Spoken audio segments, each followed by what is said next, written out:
Hey, what's up everyone? John Morgal here for a short video. Yes, I promise this will be short, but really important, at least to me.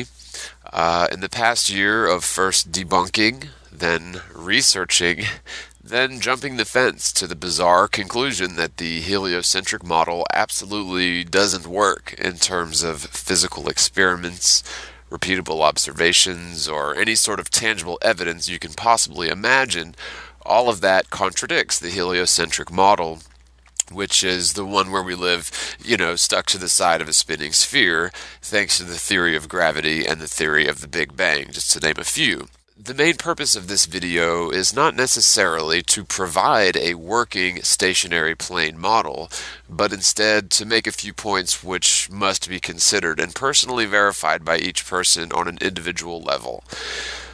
So many people have asked me, and I've often asked myself, is there a silver bullet, or what is the silver bullet, so to speak, that will instantly show a person that the heliocentric model actually doesn't work?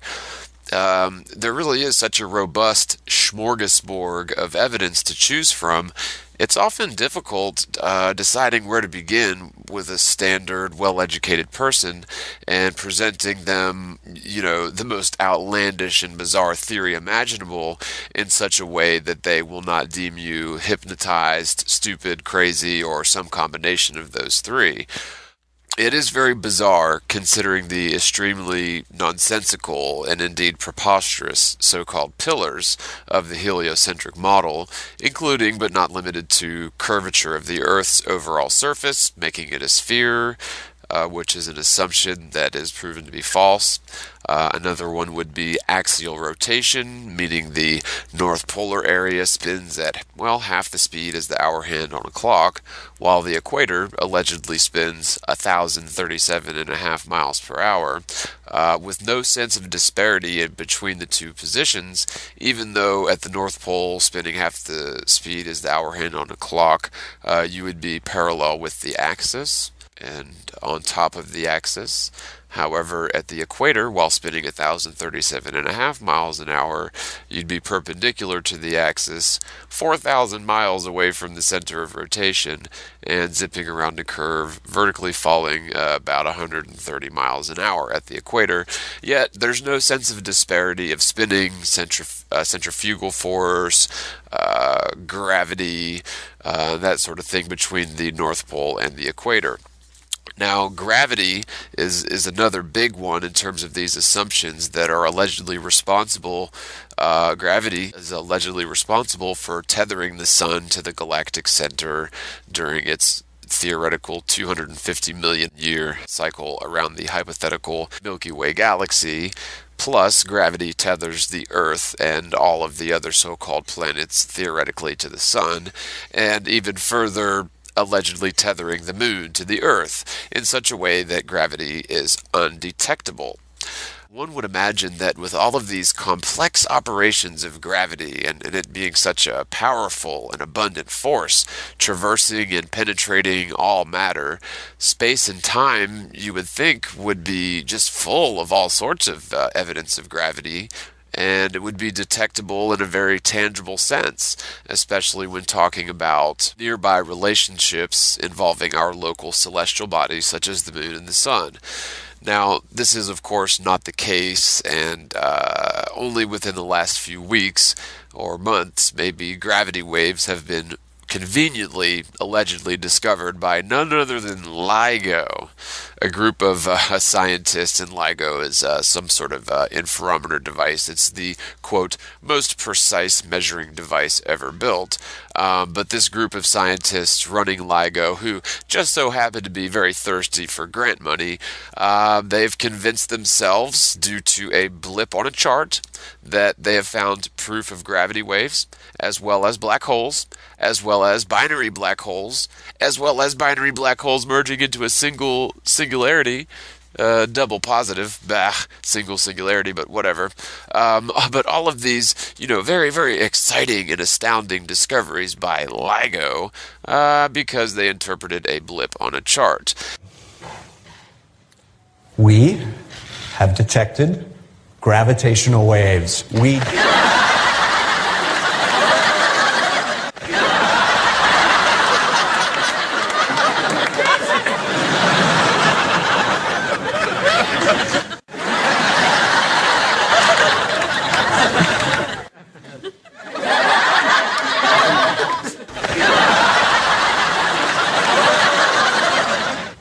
They were detected by LIGO, the Laser Interferometer Gravitational Wave Observatory.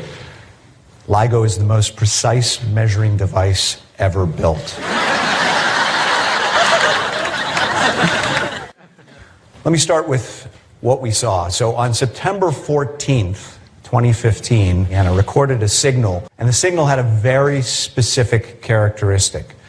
The characteristic of, as time went forward, the frequency went up. And now it took us months of careful checking, rechecking, analysis, looking at every piece of data to make sure that what we saw was not something that wasn't a gravitational wave, but in fact it was a gravitational wave. And we've convinced ourselves. That's the case, and we're here to announce that today.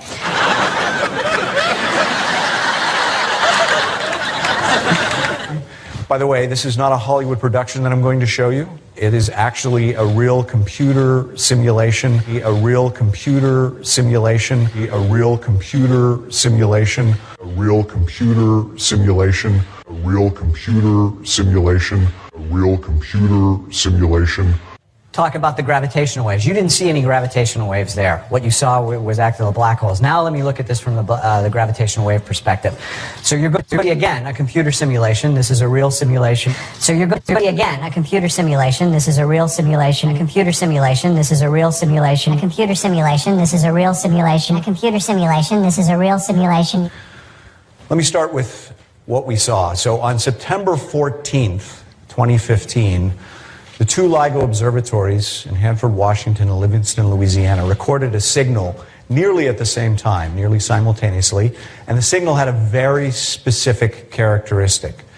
The characteristic of, as time went forward, and they made a very convincing CGI rendering of what the gullible scientists at LIGO concocted to lend credence to their very ambitious and flimsy evidence of so-called gravity waves no less than 1.3 billion years ago, ergo 1.3 billion light years away, and yet we can't detect any sort of gravity waves emanating from the galactic center or the sun or the moon.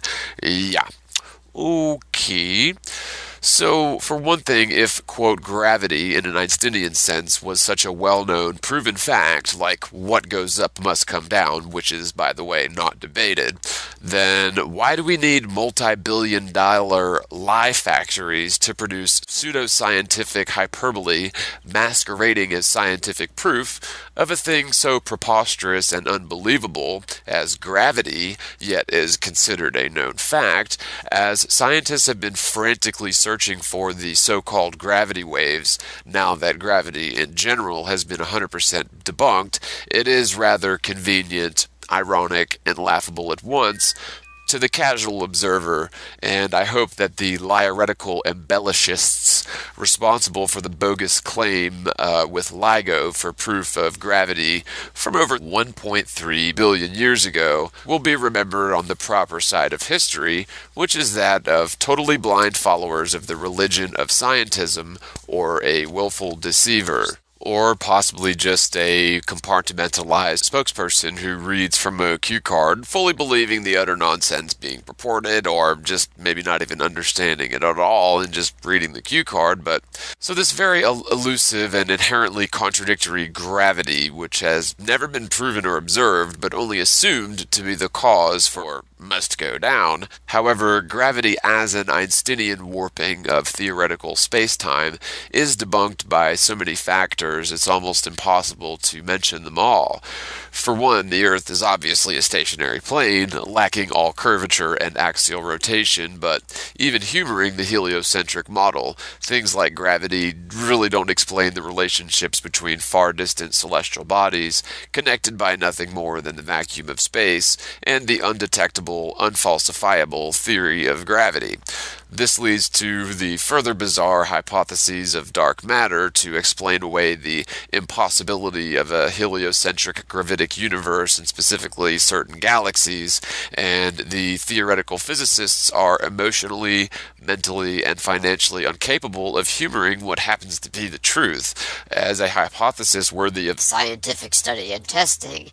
When the truth becomes incompatible with your belief system, then you will never consider the truth as an option and will always deem it as a nonsensical joke, exactly as we're all trained to do since we were children. People often ask me, what is your goal? What do you plan to do with this flat earth truth? It seems like all you want to do is talk about it, argue the points, and make videos about it. A lot of people find my work helpful and sensible, and others find my work garbage and a waste of time. Now, I would never be so naive to think that my approach to this topic would be loved by all, but at least I can try to do my best to spread this truth. Now, I see this ultimate truth as such an important topic to share with people because awareness of any issue is key. I've found, unfortunately so, that there is no sort of silver bullet that will instantly wake someone up to this topic. People are, for the most part, hardwired to reject this topic no matter what. And so the best that we can do is present evidence in a logical fashion and testimony in terms of how we as globers became globe earth skeptics and ultimately flat earth proponents, and how we came to the conclusions not by some illusion or hypnotism or leap of faith, but instead as an honest result of following the scientific method, which involves humoring theories to test their validity. And this is the very fundamental purpose of the scientific method to begin with. On the other hand, the end of that process, the end of the scientific method, is that we must ultimately cast aside theorem which do not adhere to observable reality. So if a theory is falsified by even a single experiment or observation, or especially multiple experiments and observations, then that theorem, there's no further reason to humor that theorem as possible because it has been falsified. Now, with that being said, and approaching the major topic of this video, the Flat Earth movement, so it's called in its current modern sense, is very much in its infancy, although there's a ton of really great information out there and so much verifiable evidence to reject the heliocentric model and ultimately see the truth for what it is. On the other hand, there's an equal amount, if not a greater extent, of poor information or even misinformation, which means we must all be wary of repeating things we've heard because we like the way it jives with our understanding. There are a great deal of lingering mysteries involved with the globe Earth heliocentric model, which are absolutely answered in the simplest possible terms when considered in a static plane model. Least of which being the observation of what goes up must come down, as the premise of this observation being proof of, let alone exclusive to, or even possible on a spinning sphere, is so simply and naturally resolved when the world is considered in its true form, which is a stationary plane governed by the natural laws of density and buoyancy instead of the theoretical laws of, space-time and gravity, both of which hinge upon the Earth being a spinning sphere